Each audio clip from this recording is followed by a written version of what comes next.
Іх рэнтгенаўскі зрок бачыць зачэпкі, якія дапамагаюць у раскрыцці злачынстваў. Яны могуць вызначыць, хто знаходзіўся ў памяшканні і на першы погляд не пакінуў ніякіх слядоў, напрыклад, па парах дыхання. А яшчэ аднаўляюць сцёртыя файлы з электронных носьбітаў. К примеру, вот этот вот аппарат UFED, он позволяет извлекать информацию из мобильных устройств. Это и сим-карты, и фотокамеры, и вот даже квадрокоптеры. Для того, чтобы подключить не только современные телефоны к этому аппарату и произвести исследования, но и довольно старые аппараты, еще кнопочные, у нас есть разнообразные наборы кабелей.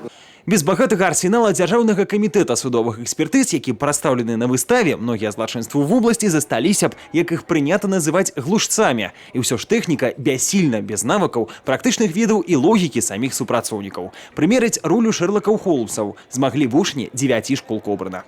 Мы выбрали игру «Интеллектуальный марафон. Я эксперт». Все вопросы, которые были в нашей игре, касаются непосредственно экспертной деятельности. Некоторые вопросы были напрямую связаны с практикой наших специалистов. Судовы эксперт загортвае рэчдук у фольгу і кладзе ў спецыяльную банку. Як вы думаеце, якая якасць прадмета так зможа захоўвацца на працягу 2 гадоў?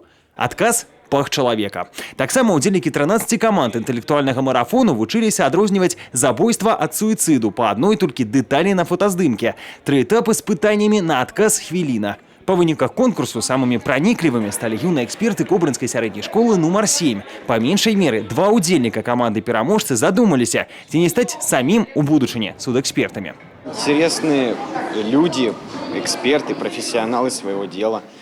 Очень много хороших, полезных советов давали нам. Логика всегда помогает, и я думаю, сегодняшняя игра помогла нам. Каб шматгранная і унікальная прафесія, у якой адначасова можна прымерыць і медыцынскі халат, і пагоны зацікавіла падрастаючае пакаленне, такія марафоны арганізатары працягнуць праводзіць у іншых раённых цэнтрах вобласці.